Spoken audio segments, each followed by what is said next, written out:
Yeah, I mean, Sue mentioned it earlier. South Carolina doesn't have that low post presence. That makes it so hard to play against them. And, Connecticut plays a lot like you guys did, undersized, spread the wealth, move it around, and they're pushing the pace, and South Carolina doesn't like it. There's just so many different people. Even if one person's not having a good night, like, it's just on to the next. And it's hard to prepare for that, and it's hard to stop all of that. So I think if one of their players can get hot here and give them a little spark, I think would be great. The rumors about the Indiana Fever's toxic locker room spread like wildfire after Cheryl Swoopes made those comments. People were already writing off Clark's team chemistry before she even played a full season, but now Clark is setting the record straight. So if I give you any advice, play as long as possible. We'll see. We'll get to 10 years. Then we'll think about it. Get to 10 years. What's your big plans? What are you going to do? I keep telling Sue I thought I was going to have all this time to do all these things. I'm more busy now. All right, so the second half's about to start. I know you've been watching the first half. What have you seen so far?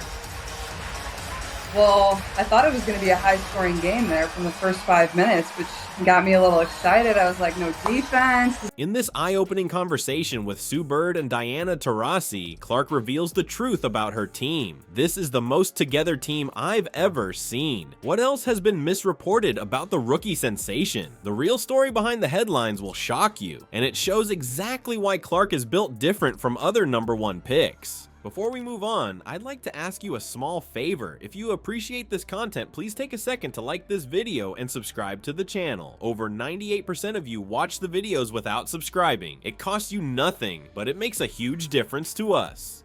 So, did you click the subscribe button? Great, thank you so much. Now back to the video. But, Sarah Strong is just so good. I love her game. She's so fun to watch. AZ played great, so... it's been a solid game, but I hope South Carolina can get it close just so it's a fun finish. Great. Then it slowed down a little bit. I was watching you guys' show before I got on here. I agree with you, G. I think South Carolina, I would love to see a little full court press. Why not pick it up a little bit, create some turnovers? Yeah, they have so many different weapons, and that night we played them, it felt like every single one of them was just so good. I think they put this up there earlier, like Tessa Johnson, comes off the bench, or maybe she started last year, I can't remember, and had 19 points. Imagine walking into a room with two of the most intimidating legends in women's basketball when you're just a rookie. That's exactly what Caitlin Clark did when she sat down with Sue Bird and Diana Taurasi for what could have been the most awkward interview ever. Remember when Taurasi straight up warned Clark that reality is coming before she even played her first WNBA game? That same legend was now sitting right across from her, ready to grill her about life in the pros. But Clark didn't flinch, not even a little bit. When the topic of their first game against each other came up, Clark actually leaned into it. Instead of avoiding the subject, she brought up that electric atmosphere in Phoenix herself. The crowd was going wild that night, and you could feel something special happening. It was like watching two different generations of basketball excellence collide on the court. But yeah, and then obviously having Camilla, that made it really tough on us when we're starting our 5 player was 6'1", just a hard matchup for us. For that, and it's hard to stop all of that. So I think if one of their players can get hot here and give them a little spark, I think would be great. Yeah, Sue mentioned it earlier. South Carolina doesn't have that low post presence. That makes it so hard to play against them. And Connecticut plays a lot like you guys did, undersized, spread the wealth, move it around.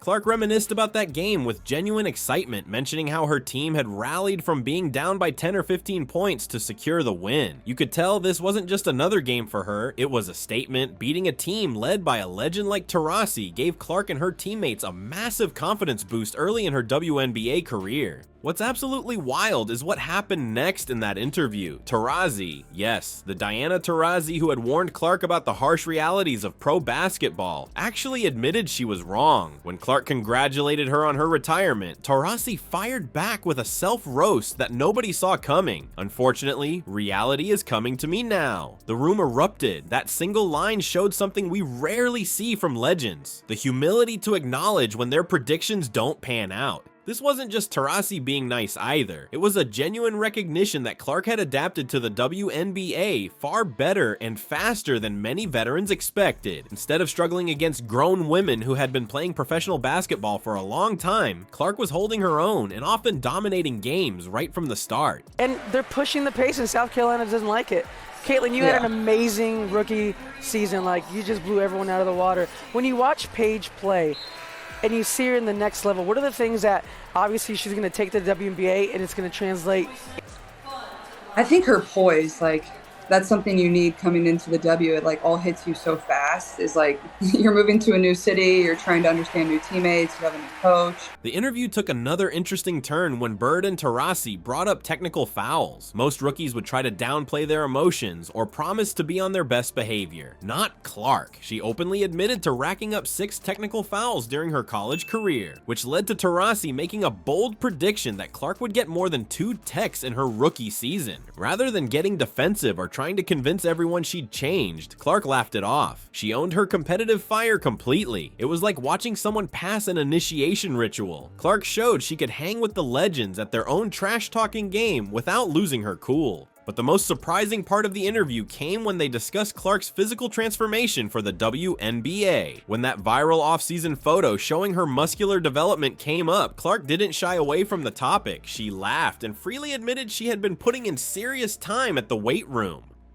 "I kind of enjoy it," Clark said about her training regimen, showing a side of her that many fans hadn't seen before. This wasn't just about basketball skills. Clark was rebuilding her body to handle the physicality of the pro game. She detailed her focus on getting stronger, improving her mid-range shooting, adding a reliable floater to her arsenal, and learning to finish through contact. These weren't vague promises either. Clark outlined specific areas she was targeting in her game, demonstrating a rare level of self-awareness for a rookie. She knew exactly what she needed to do to become a dominant force against veteran players, and she was putting in the work without complaint. What makes this whole interview so fascinating is how Clark navigated what could have been an incredibly uncomfortable situation. She didn't just survive sitting down with 2 WNBA legends who had questioned her readiness. She thrived. There was no awkwardness, no defensiveness, just a basketball player talking shop with fellow professionals while holding her own. Now, by the end of that conversation, the dynamic had completely shifted. Clark wasn't being interviewed as some promising rookie who needed to prove herself. She was being treated as a peer by 2 of the greatest